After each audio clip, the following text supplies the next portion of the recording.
90-এর দশকে ঢাকার অপরাধ জগতের আলোচিত নাম ছিল সুব্রত বাইন ওরফে ফাতেহ আলী। তালিকাভুক্ত এই শীর্ষ সন্ত্রাসী তার সহযোগী মোল্লা মাসুদ, আরাফাত, শরীফ সহ গ্রেফতার হয়েছেন।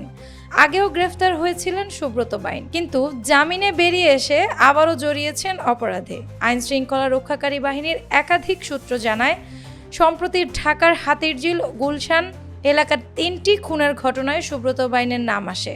খুন ছাড়াও জমি, ফ্ল্যাট দখল ও চাঁদাবাজির একাধিক ঘটনায় সুব্রত বাইন ও তার অনুসারীদের সংশ্লিষ্টতা পাওয়া গেছে। পুলিশের একটি সূত্র বলছে, রাজধানীর হাতিরঝিলে 21 এপ্রিল সুব্রত বাইনের অনুসারীদের গুলিতে ওয়ার্ড যুবদলের সদস্য 35 বছর বয়সী আরিফ সর্দার মারা যান। সীমান্ত দিয়ে ভারত থেকে বেশ কিছু অস্ত্র এনেছেন সুব্রত বাইন। সেই অস্ত্র ব্যবহার করেই খুন সহ নানা অপরাধ করেছে তার বাহিনী। আইন শৃঙ্খলা রক্ষাকারী বাহিনীর বিভিন্ন সূত্র থেকে সুব্রত বাইনের অপরাধ জগতের জড়ানো তথ্য পাওয়া যায়।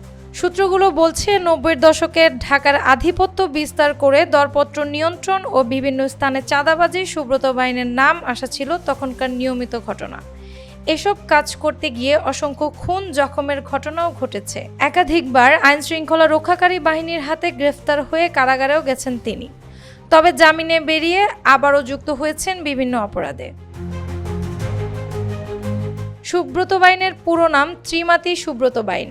জন্ম 1967 সালে ঢাকার হোলি ফ্যামিলি হাসপাতালে। বরিশালের আগাইলঝাড়া উপজেলার জোবারপাড় গ্রামের সন্তান সুব্রত বাইন মা ও 3 বোনকে নিয়ে মগবাজারে ভাড়া বাসায় বসবাস করতেন। সুব্রত ছিলেন পরিবারের বড় সন্তান। ছেলেবেলায় পড়াশোনা শুরু বরিশালের অক্সফোর্ড মিশন স্কুলে। পরে ঢাকায় শেরেবাংলা স্কুলে 9ম শ্রেণীতে ভর্তি হন সুব্রত। সেখান থেকেই এসএসসি পাস। কলেজে ওঠার পর সুব্রত অপরাধ জগতে প্রবেশ। সিদ্ধেশ্বরী কলেজে ভর্তি হতে গিয়ে এক নেতার সঙ্গে পরিচয় হয় তার, আর সেই সূত্র ধরেই অস্ত্র হাতে নেওয়া। পরে মগবাজারে গড়ে তোলেন নিজস্ব সন্ত্রাসী বাহিনী। 1993 সালে রাজধানীর মধুর বাজারের এক সবজি বিক্রেতাকে খুনের ঘটনায় পুলিশের নজরে আসেন সুব্রত বাইন। এরপর মগবাজারে বিশাল সেন্টার নির্মাণের সময় চাঁদাবাজির ঘটনায় তার নাম ছড়িয়ে পড়ে। এরপর দ্রুতই হয়ে ওঠেন ভয়ঙ্কর অপরাধ জগতের রাজা। মগবাজার, রমনা, কারওয়ান বাজার, মধুবাগ এসব এলাকা ছিল সুব্রত বাইনের দখলে। 1991 সালে জাসদ ছাত্রলীগ নেতা মুরাদ খুনের ঘটনায় সুব্রত বাইনের যাবজ্জীবন সাজা হয়।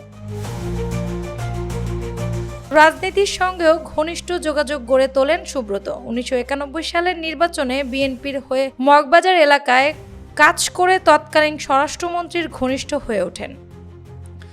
জন্মদিনের অনুষ্ঠানে বিএনপির শীর্ষ নেতাদের উপস্থিতি সুব্রতকে তারকা সন্ত্রাসীর তকমা দেয়। পরে যুবলীগের লিয়াকতের সঙ্গে মগবাজারের নিয়ন্ত্রণ নিয়ে সংঘর্ষে জড়ান।